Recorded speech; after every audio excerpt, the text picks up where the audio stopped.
साफ़ सफाई के मामले में हर किसी का नज़रिया अलग अलग होता है।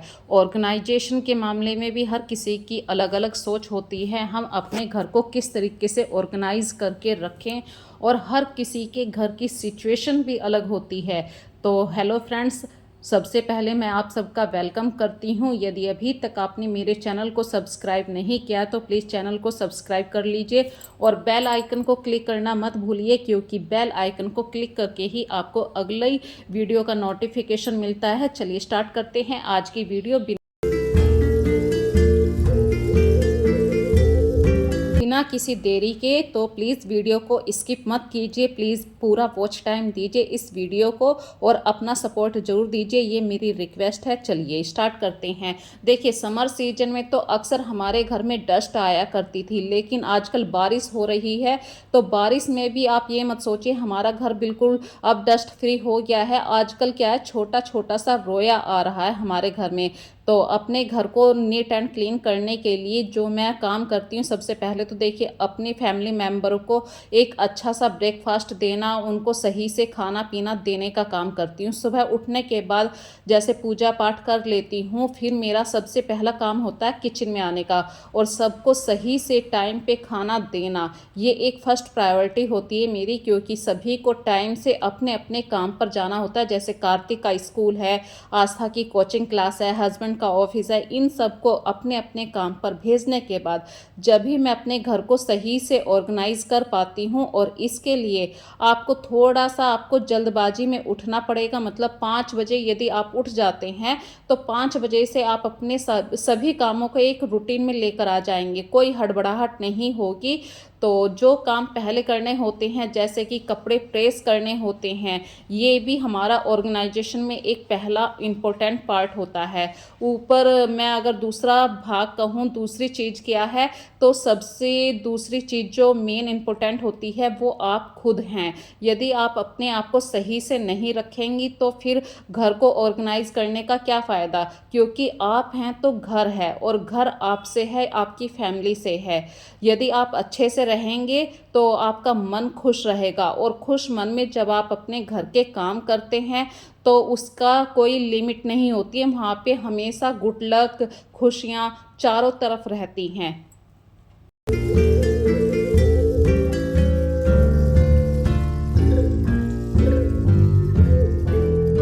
और सुबह उठने के बाद जब सभी अपने अपने काम पर चले जाते हैं तो मैं आ जाती हूँ अपने दोनों बेडरूम को बिल्कुल साफ़ करने के लिए। ये वाला जो बेडरूम है फ्रेंड्स, इसी बेडरूम में अक्सर मेरे बच्चे पढ़ाई भी करते हैं और इसी रूम में पढ़ते पढ़ते सो जाना, या मैं भी उनके पास बैठी हुई हूँ तो मैं भी सो जाती हूँ कभी कभी दोपहर में।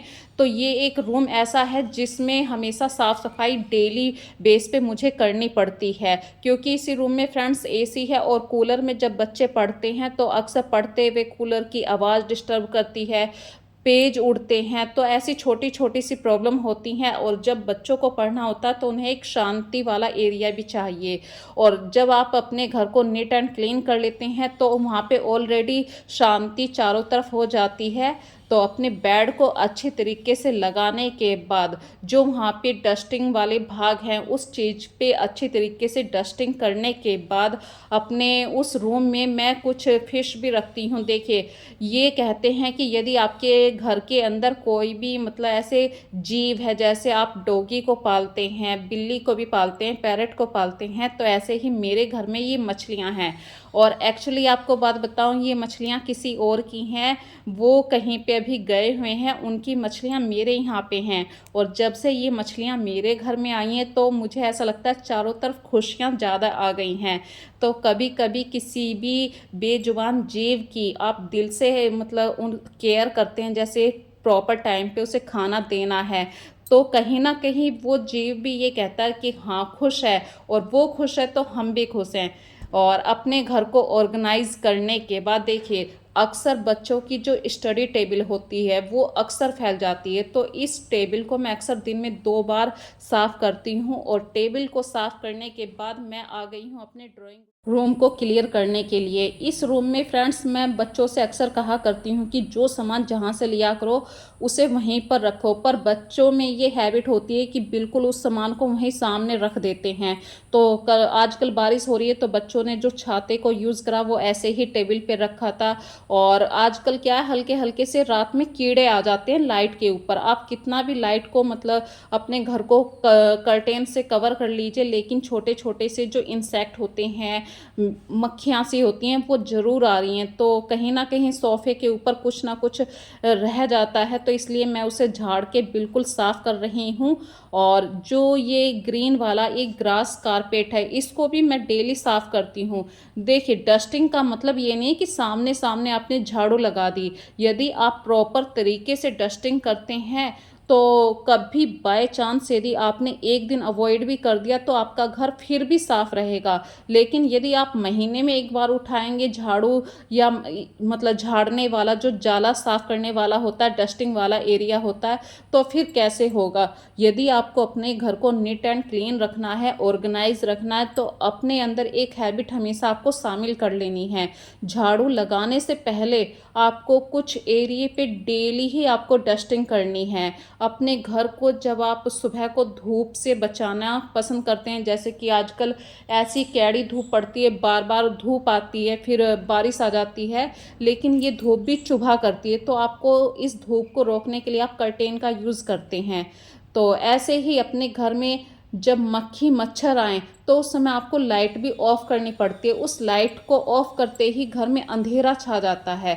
और कर्टेन को जब आप लगाते हैं तो 80% मिनिमम आपके घर की लाइट, सनलाइट जो होती है वो ब्लॉक हो जाती है और मक्खियाँ बिल्कुल बाहर चली जाती हैं। ये एक छोटा सा टिप्स था मेरी तरफ से आप लोगों के लिए। और फ्रेंड्स, अक्सर हम अपने घर में प्लांट्स यूज़ करते हैं, इंडोर प्लांट्स जो होते हैं, लेकिन ये जो बरसात वाला सीज़न है, अब इन प्लांट्स में हम ज़्यादा पानी नहीं देते हैं क्योंकि इंडोर प्लांट्स हैं और इनको ज़्यादा सनलाइट की भी ज़रूरत नहीं होती, पानी की भी इतनी अभी ज़रूरत नहीं है क्योंकि मौसम में काफ़ी नमी है। लेकिन टाइम टू टाइम आप यदि इनकी गुड़ाई कर देते हैं, यदि आपके पास खोदने वाला, गुड़ाई करने वाला स्पैचुला सा नहीं है, तो आप अपना मतलब जो फॉर्क होता है, जो अपनी चम्मचें होती हैं, कोई भी बेकार चम्मच से भी इसको साफ़ कर सकते हैं। और फ्रेंड्स देखिए, इस बीच में आपको अपनी हेल्थ का भी ध्यान रखना है। गर्मी जो है वो उमस वाली गर्मी है और बीच बीच में टाइम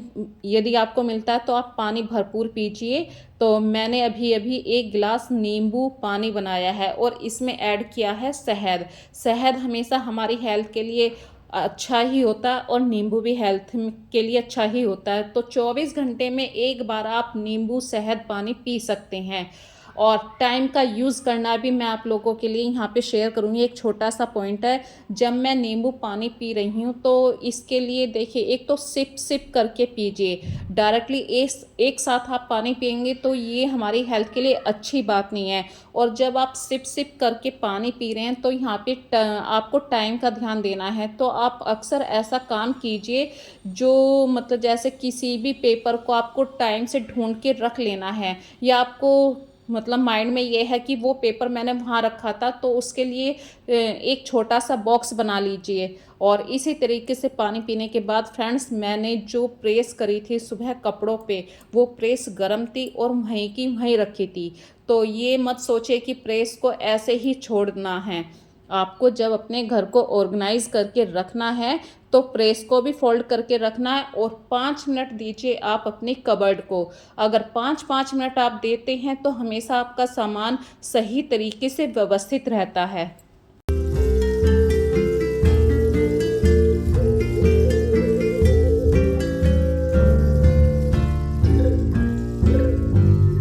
इसी तरीके से फ्रेंड्स, हम अपने घर में अक्सर मनी प्लांट या इंडोर प्लांट्स रखते हैं, रख तो लेते हैं लेकिन इनकी केयर नहीं करते हैं। तो आप 5-5 मिनट इस बरसात के सीज़न में इन्हें ज़रूर दीजिए। मैं ये नहीं कहूँगी बरसात के सीज़न में इन्हें पानी मत दीजिए। यदि आपके प्लांट्स को पानी की ज़रूरत है तो आप डेफ़िनेटली दे सकते हैं। और मैंने गुड़ाई ज़रूर की है। इस गुड़ाई करने से क्या होगा कि हमारे पौधे को और भी ज़्यादा एनर्जी मिलेगी। और फ्रेंड्स, बात करते हैं, जब घर के ऑर्गेनाइजेशन की बात चल रही है तो होम डेकोरेशन की भी बात बिल्कुल उठती है यहाँ पे। तो मैं बिना किसी खर्चे पानी के, जीरो बजट जिसको कह सकते हैं, बिल्कुल कुछ भी खर्चा पानी नहीं, और हम एक ऐसा सुंदर सा वैस कैसे तैयार करें अपने घर में जो 1 या 2 दिन हमारे डाइनिंग टेबल को सुंदर बनाए। क्योंकि डाइनिंग टेबल जो होती है फ्रेंड्स, या आपका एक ऐसा एरिया होता है जहाँ पे आप हमेशा बैठा करते हैं, तो उस एरिया को आप हमेशा इंडोर प्लांट से सजा कर रखा करते हैं या डेकोरेशन वाली चीज़ें रखा करती हैं। तो मैं ऐसे ही अपनी डाइनिंग टेबल पर अक्सर मनी प्लांट रखा करती हूँ, या कोई भी नेचुरल फ्लावर से कुछ भी एक डेकोरेशन वाला पीस बना लेती हूँ। जैसे कि पानी का गिलास लिया, और जो भी पोर्टुकला के फूल खिले हुए हैं, आजकल इतनी गर्मी पड़ रही है और गर्मी के सीज़न में पोर्टुकला के जो फूल होते हैं बहुत ही ज़्यादा फ्लावरिंग करते हैं। और दिन में मतलब ये 24 घंटे तो नहीं, सॉरी, ये 5-6 घंटे काफ़ी अच्छी तरीके से पानी में रहते हैं, और शाम के वक्त में ये मुरझा जाते हैं। तो शाम के वक्त में मैं डेली इन चीज़ों को निकाल देती हूँ। और ये जो प्लांट्स हैं, ये जो फूल हैं, जो शाम को मुरझा जाएंगे तो किसी पौधे की जड़ में फिर से दबा दूंगी मिट्टी के अंदर। इस तरीके से मैं अपने घर को हमेशा ऑर्गेनाइज करती हूँ, डेकोरेट करती हूँ। और जब बात ऑर्गेनाइजेशन की आई है, तो अपने कपड़ों को जैसे ही आप तार पर से उतार कर लेकर आएँ, तुरंत इन्हें फोल्ड करिए। और बारिश के दिनों में जब तेज़ धूप भी पड़ती है, मतलब ऐसी चिलचिलाती धूप भी पड़ती है, भले ही थोड़ी सी देर के लिए सूरज आता है फिर घटा में चला जाता है, तो इस तेज़ धूप की वजह से हमारे कपड़े इतने कड़क भी हो जाते हैं। तो गरम गरम जो ये कपड़े से होते हैं, इन्हें तुरंत फोल्ड करिए, तो आपको प्रेस करने की भी यहाँ पे ज़रूरत नहीं पड़ेगी। और हो सके तो अपने कपड़ों को इस तरीके से फोल्ड कीजिए कि इनकी तह ना खुले, चाहे आप रोलिंग करें या कपड़ों को इस तरीके से फोल्ड करें। तो फ्रेंड्स, अब करते हैं लास्ट, क्योंकि वीडियो काफ़ी लंबी हो जाएगी। यदि आज की वीडियो के अंदर आपको कोई भी बात पसंद आई है, कोई भी छोटा सा टिप्स भी पसंद आया है, तो प्लीज़ इस वीडियो को ज़्यादा से ज़्यादा अपना वॉच टाइम दीजिए। और हाँ, ज़्यादा से ज़्यादा इस वीडियो को लाइक कीजिए, शेयर कीजिए। और हाँ, यदि आप अपने इस चैनल पे, मेरे इस चैनल पे पहली बार आए हैं, मेरी आवाज़ पहली बार आप लोगों ने सुनी है, या वीडियो को पहली बार आप देख रहे हैं, तो प्लीज़ इस वीडियो को ज़्यादा से ज़्यादा अपने फ्रेंड सर्किल में शेयर भी कीजिए, और चैनल को सब्सक्राइब करना मत भूलिए। फिर मिलेंगे एक नए कॉन्सेप्ट के साथ, तब तक के लिए अपना ध्यान रखिए। So take care friends, bye bye.